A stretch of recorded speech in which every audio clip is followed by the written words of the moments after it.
नमस्कार साथियों, स्वागत है आपका हमारे YouTube चैनल में, जिसमें हम आर्मी जीडी के सॉल्व क्वेश्चन करेंगे। लेकिन सबसे पहले लाइक, सब्सक्राइब एंड शेयर। तो चलिए स्टार्ट करते हैं हम आज की वीडियो, जिसमें हम इंडियन आर्मी जीडी के लिए जो हमारा कॉमन एंट्रेंस एग्ज़ाम है उसके लिए अपने क्वेश्चन सॉल्व करेंगे। तो पहला क्वेश्चन है हमारा, दुनिया का सबसे गहरा सागर कौन सा है? विच is the deepest ocean in the world? तो हमारा विश्व का सबसे गहरा और सबसे बड़ा जो महासागर है वो है प्रशांत महासागर। ऑप्शन सी इसका आंसर है। और इसका जो क्षेत्रफल है जो फैला हुआ है वो है 6,36,34,000 वर्ग किलोमीटर में ये फैला हुआ है। इतना इसका क्षेत्रफल है। तो आई होप आपको ये समझ आ गया होगा। तो नेक्स्ट क्वेश्चन की तरफ चलते हैं। नेक्स्ट क्वेश्चन है, what is the term of the member of the Rajya Sabha? Rajya Sabha के एक सदस्य का कार्यकाल कितना होता है? तो राज्यसभा का जो एक सदस्य होता है उसका कार्यकाल हमारा 6 वर्ष का होता है, 6 years। Option D is the right answer. Next question के हम चलते हैं। तीसरा क्वेश्चन है हमारा, who was the first Indian to be appointed president of the international court of justice? अंतर्राष्ट्रीय न्यायालय के अध्यक्ष नियुक्त किए जाने वाले पहले भारतीय कौन थे? तो इसका आंसर है हमारा ए, नागेंद्र सिंह। लेकिन नागेंद्र सिंह जो थे वो हमारे इनका कार्यकाल जो था 18 मार्च 1914 से लेके 11 दिसंबर 1988 तक इनका कार्यकाल था। और वर्तमान में, ये भी आपके लिए इम्पोर्टेंट है, पूछ सकते हैं आपसे, वर्तमान में जो हमारे अंतर्राष्ट्रीय न्यायालय के अध्यक्ष हैं वो हैं हमारे दलवीर भंडारी, जो 2017 से कार्यरत हैं और 2022 तक उनका कार्यकाल है। तो नेक्स्ट हमारा क्वेश्चन है, which day is observed as a human right day?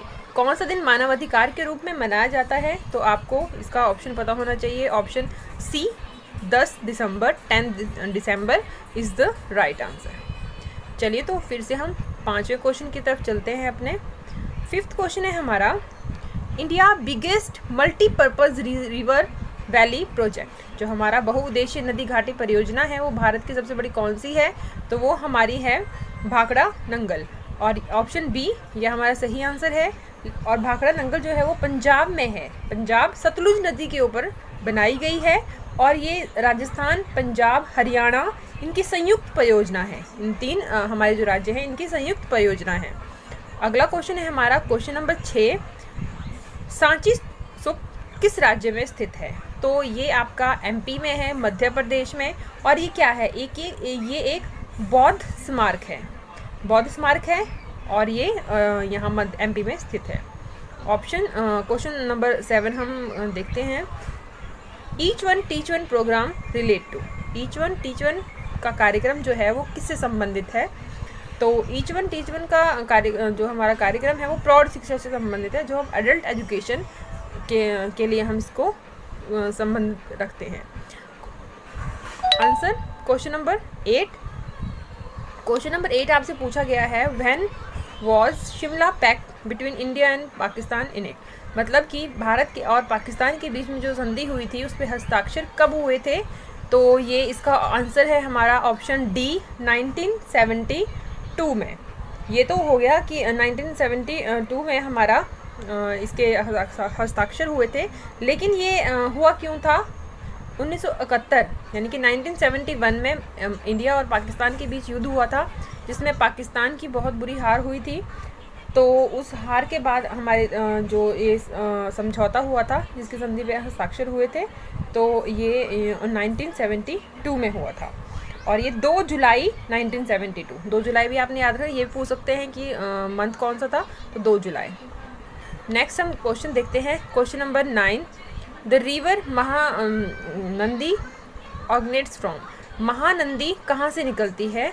ये हमारी रिवर ये निकलती है हमारे रायपुर में। ये जिला सिहावा नामक पर्वत से होके निकलती है, तो रायपुर इसका आंसर है। बाकी ये सिहावा ये भी आपको ऑप्शन में आ सकता है बाद में। और क्वेश्चन नंबर 10 है, हु रोट द बुक आनंद मठ? ये बुक किसने लिखी थी? तो ये लिखी थी बंकिम चंद्र चट्टोपाध्याय।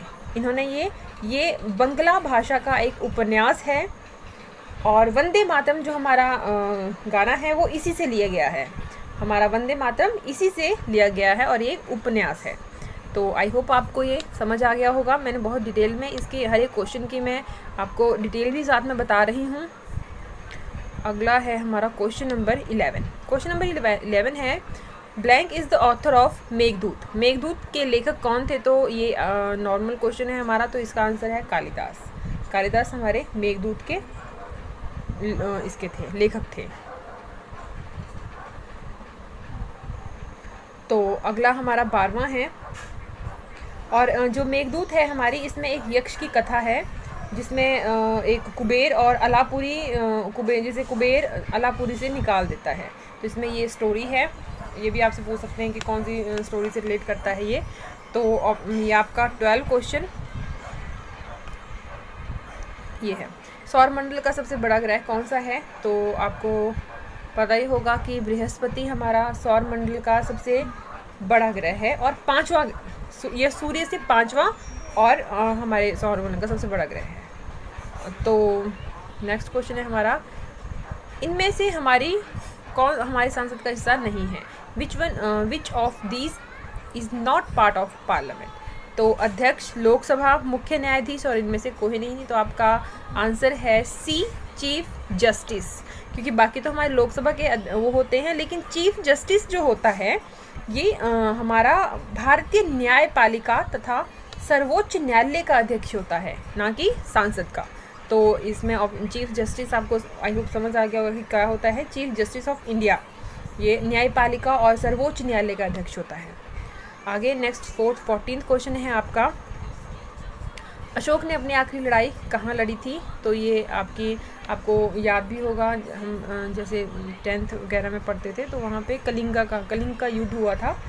तो ये हमारा उसकी आखिरी लड़ाई थी ये कलिंग का युद्ध। तो हम अपने 15th क्वेश्चन की तरफ चलते हैं। 15th question, Gautam Buddha was born in. Gautam Buddha का जन्म कब हुआ था? तो ये 563 ईसा पूर्व में हुआ था और नेपाल में लुम्बिनी गांव में हुआ था। नेपाल के लुम्बिनी गांव में गौतम बुद्ध का जन्म हुआ था और इनका जो नाम था वो बचपन का सिद्धार्थ गौतम था, सिद्धार्थ गौतम। तो 16th क्वेश्चन हमारा है, what is the heart beat rate of a human healthy man? जो स्वस्थ आदमी होता है उसकी हार्ट बीट क्या होनी चाहिए? तो 72 टाइम्स ये नॉर्मल हार्ट बीट होनी चाहिए। नेक्स्ट क्वेश्चन है, ब्रेन इज़ रिस्पॉन्सिबल फॉर। जो हमारा ब्रेन है उसका क्या काम है? तो ब्रेन का काम हमारा सोचना भी है और शरीर का संतुलन बनाना, बैलेंसिंग ऑफ द बॉडी, वो भी है। तो इसका आंसर होगा both A and B. C option है, दोनों ही इसके आंसर हैं। क्वेश्चन नंबर 18 में आपसे पूछा गया है कि ब्लड इज़ प्योरीफाइड बाय। जो रक्त है वो उनको कौन शुद्ध करता है? तो इसके आंसर है आपका डी, क्योंकि फेफड़े भी, हृदय, गुर्दा, ये सभी हमारे ब्लड को प्योरीफाई करते हैं। 19 blank is used in thermometer to show the temperature. तो ये तो बहुत ही नॉर्मल सा क्वेश्चन है, सभी को आ जाएगा। मरकरी, ऑप्शन बी, मरकरी होता है उसमें टेम्परेचर देखने के लिए। तो नेक्स्ट क्वेश्चन हमारा है, which of the following set of animals cold blooded? इसमें जिनका समूह का खून ठंडा होता है वो कौन से हमारे एनिमल्स हैं? तो इसका आंसर हमारा होगा ऑप्शन डी, हमारे रोहू, मेंढक और कोबरा, ये हमारे इसके आंसर हैं। नेक्स्ट क्वेश्चन है, सूर्य ग्रहण कब होता है? तो सूर्य ग्रहण जो होता है इसका आंसर है आपका answer B, moon comes between sun and earth. जब चंद्रमा, कभी कभी चांद जो है वो सूरज और पृथ्वी के बीच में आ जाता है, जिससे जो सन की लाइट है वो उसको रोक देता है। वो जैसे वो पृथ्वी और सूरज के बीच में चंद्रमा आएगा तो वो सूरज की लाइट को रोक देगा, तो उससे हमें आभास होता है कि वो हमारा सूर्य ग्रहण है। तो ऑप्शन बी इसका राइट आंसर है। 22 क्वेश्चन है हमारा, गुड कंडक्टर ऑफ इलेक्ट्रिसिटी। बिजली का अच्छा सुचालक कौन सा है? तो वैसे तो पानी भी सुचालक होता है, लेकिन जो सबसे अच्छा सुचालक माना गया है वो कॉपर है, क्योंकि जैसे हमारी वायरिंग वगैरह होती है उसमें कॉपर का यूज़ होता है, तो कॉपर हमारा इसका सबसे अच्छा सुचालक होता है। Beriberi is cause due to deficiency of vitamin. Vitamin beriberi कौन सी विटामिन की कमी से होता है? तो ये B1, इसका बी ऑप्शन है और आंसर भी है B1। बेरी जो होता है इसका मतलब होता है कि चल फिर नहीं सकना, तो इसमें आदमी जो है वो चल फिर नहीं सकता है। और ये ज़्यादातर उन राज्यों में होता है जहाँ पे चावल ज़्यादा होते हैं, लोग चावल ज़्यादा खाते हैं, उनको ये ज़्यादा बीमारी होती है। नेक्स्ट है आपका ATP। ATP क्या है? तो यह एक इसका आंसर जो है वो आपका आंसर C है, एंडोनोसिस ट्राइफॉस्फेट। तो ये क्या है? एक मानव शरीर में एक ऊर्जा का संचय करने के काम आता है। मानव, जानवर, पौधों, इनकी कोशिकाओं में ये पाया जाता है ATP। तो आपको ये पता होना चाहिए कि कहाँ पे पाया जाता है। नेक्स्ट हम क्वेश्चन नंबर 25 सॉल्व करते हैं। Which law was stated by Ernst Haeckel's. तो इनमें से कौन सा नियम अर्नस्ट हैकल्स ने द्वारा दिया गया था? तो वो हमारा था option B, the biogenetic law. Biogenetic law जो था वो उन्होंने दिया हुआ था। ये थोड़ा हमारा जो ग्रेविटी है उससे रिलेटेड करता है। 26, बर्फ़ को पिघलाने का तापमान क्या है?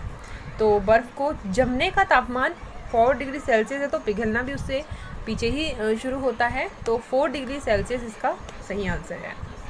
क्वेश्चन नंबर 27 है, haemoglobin is found in. Haemoglobin कहाँ पाया जाता है? तो हीमोग्लोबिन हमारी कहाँ पाया जाता है? ब्लड में पाया जाता है। ये सभी को पता होता है। Option C is the right answer. 28 question, the nucleus of an atom consist. अब परमाणु में नाभिक में क्या होते हैं? तो इसका आंसर है आपका ऑप्शन C, प्रोटॉन और neutron. Option C is the right answer. 29 है, पारे में मिले धातुओं के मिश्रण को क्या कहते हैं? तो जो पारे में धातुओं का मिश्रण होता है उसको हम कहाँ पे है ये पार धातु मिश्रण, अमलगम बोलते हैं उसको हम। 29 तो 30 क्वेश्चन है हमारा, the formula of ammonium chloride is. Ammonium chloride का फॉर्मूला क्या होता है हमारा? तो NH4Cl, ये हमारा इसका फॉर्मूला होता है। 31 क्वेश्चन है हमारा, रस्टिंग ऑफ आयरन इज। लोहे में जो जंग लगती है वो कौन सी प्रक्रिया है? तो वो हमारी एक रासायनिक प्रक्रिया है। रासायनिक प्रक्रिया क्यों है? क्योंकि इसमें इस प्रक्रिया में क्या होता है, आयरन जो है वो आयरन ऑक्साइड में चेंज हो जाता है। तो ये एक रासायनिक प्रक्रिया होती है। इसको ऑक्सीडेशन रिएक्शन भी बोलते हैं। और जो चेंज होता है वो केमिकल चेंज होता है इसमें। 32 हमारा क्वेश्चन है, पेंसिलिन क्या है हमारा?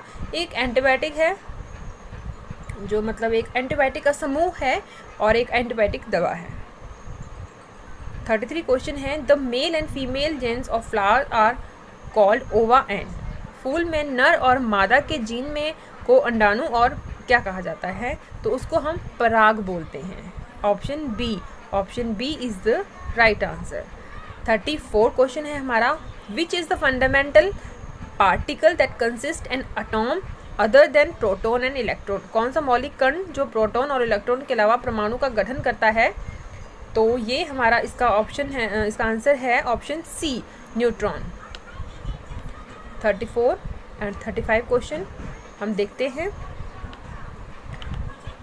Which of the following is not a compound. इनमें से कौन सा कंपाउंड नहीं है?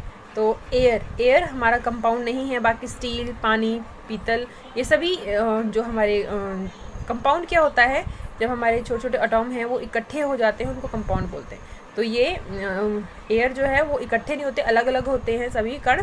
तो एयर एक यौगिक कंपाउंड नहीं है। बाकी हमारे मैथ्स के क्वेश्चन हैं वो हम नेक्स्ट वीडियो में करेंगे। तो अभी के लिए थैंक यू। और आपको कैसी लगी हमारी वीडियो, कैसे लगे हमारे एक्सप्लेन करना, प्लीज़ हमें कमेंट सेक्शन में ज़रूर बताइए। और हम आगे आपके लिए कौन सी वीडियो लेके आएँ वो भी ज़रूर बताइए। Thank you.